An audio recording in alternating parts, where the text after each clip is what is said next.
Guys, आज हम बात करेंगे युग्मक स्थानांतरण, गैमेट ट्रांसफर। युग्मक निर्माण के पश्चात नर युग्मक व मादा युग्मक एक दूसरे के निकट आते हैं, जिससे निषेचन की प्रक्रिया संपन्न होती है। अधिकांश जीवों में नर युग्मक चलनशील होते हैं तथा मादा युग्मक अचलनशील होते हैं। सामान्य पौधों जैसे शैवाल, ब्रायोफाइट, टेरिडोफाइटा में नर युग्मक को मादा युग्मक तक पहुँचने के लिए एक माध्यम की आवश्यकता होती है। बीजीय पौधों में नर युग्मक अचल होते हैं तथा यह चल की क्रिया द्वारा मादा युग्मक तक पहुँचते हैं। अब हम बात करेंगे निषेचन की। युग्मक के प्रकार जो थे उसमें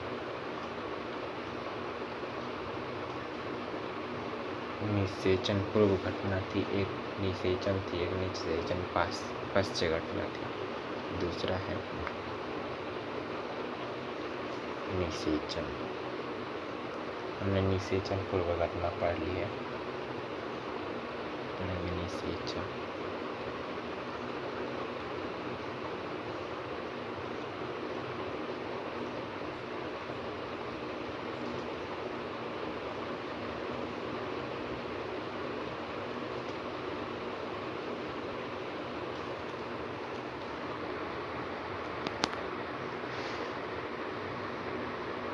निषेचन प्रक्रिया में नर युग्मक व मादा युग्मक एक दूसरे से संलयित होते हैं। इस प्रक्रिया को युग्मक संलयन कहते हैं।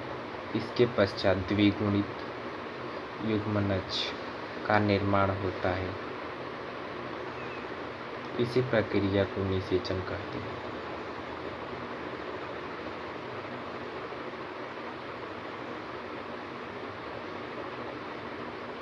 अब है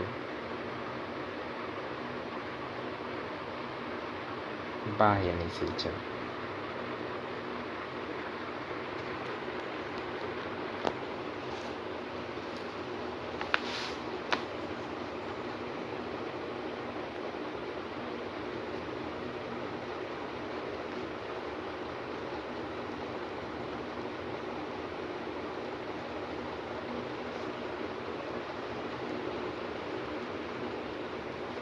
एक्सटर्नल फर्टिलाइजेशन।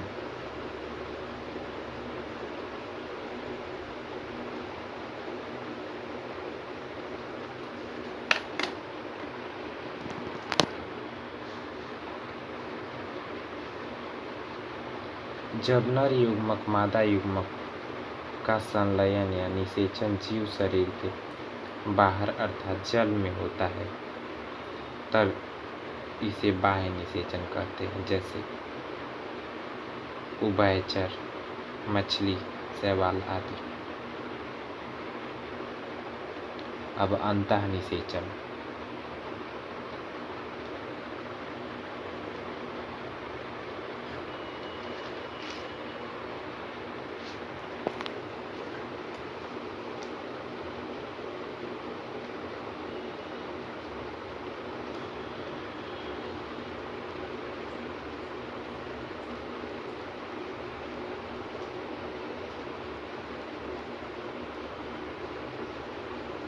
Internal fertilisation.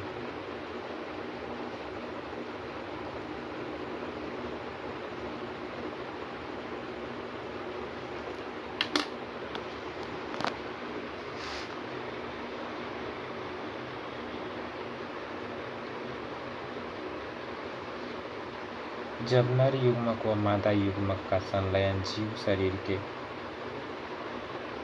बाहर होता है, तब उसे अंदर होता है, तो तब हम उसे अंतः निषेचन कहते हैं।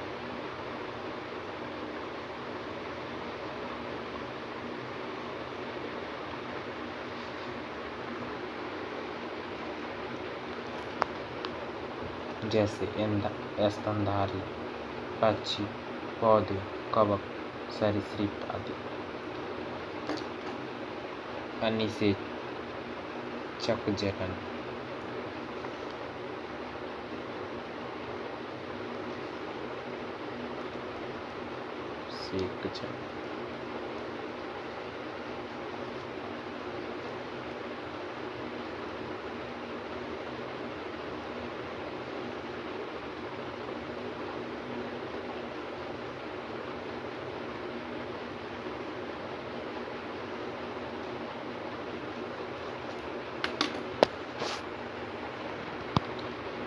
जब बिना निषेचन के ही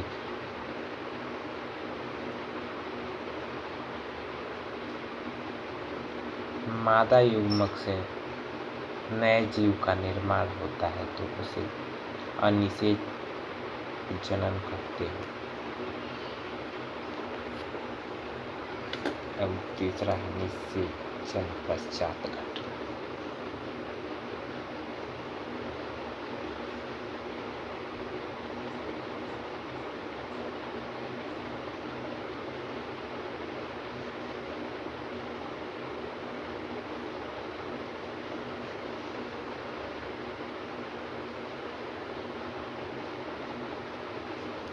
निषेचन के बाद होने वाली समस्त घटनाएं निषेचन पश्चात घटना कहलाती है।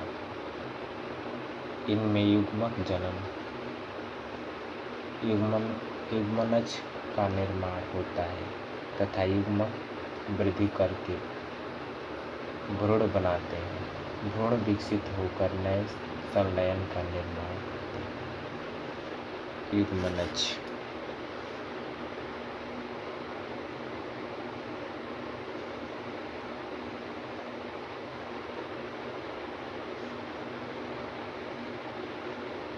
जाइगोट।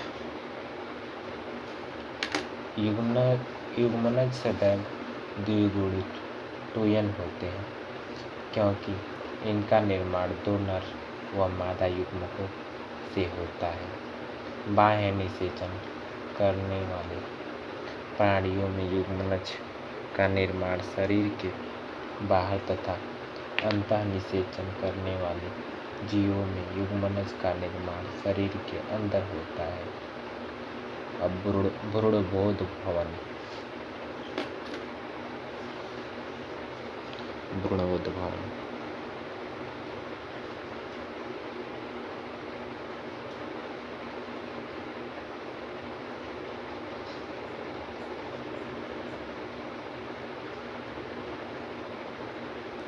Embryo genesis. युग्मनज से भ्रूण का निर्माण भ्रूणबोध भवन कहलाता है। इस क्रिया में एक कोशिकीय द्विगुणित युग्मनज में सूत्री विभाजन तथा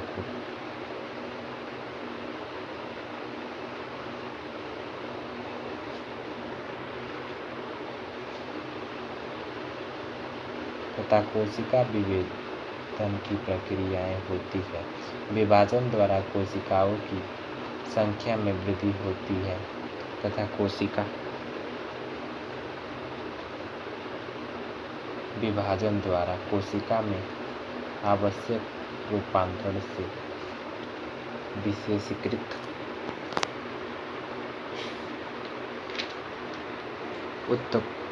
ऊतकों, अंगों तथा अंग तंत्रों का निर्माण होता है। इसके परिणाम स्वरूप एक नए जीव का निर्माण होता है। अंडप्रचक प्राणी।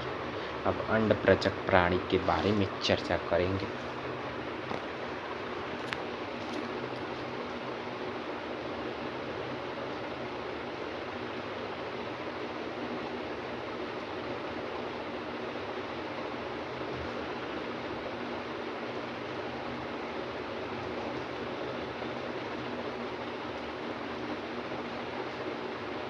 विपोरस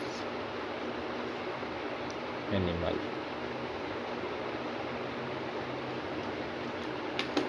वे प्राणी जो निषेचन व अनिषेचन अंडे देते हैं। अन्नप्रजक प्राणी कहलाते हैं, जैसे सरीसृप पक्षी। मधुमक्खी निषेचन व अनिषेचन दोनों प्रकार का अंडा देती है। सजीव प्रजक प्राणी। अब सजीव प्रजक प्राणी के बारे में चर्चा करें।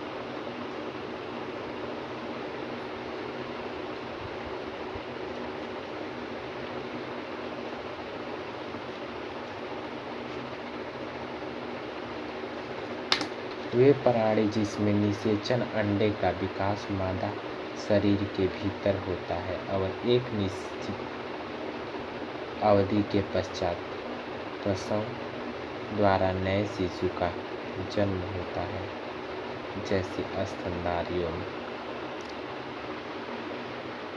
तो ये आपका चैप्टर समाप्त हुआ। अगर मेरा वीडियो आपको पसंद आया हो तो हमारे वीडियो को ज़्यादा से ज़्यादा शेयर कीजिए, लाइक कीजिए और सब्सक्राइब कीजिए। बेल आइकन को दबाना बिल्कुल न भूलें। Thank you all.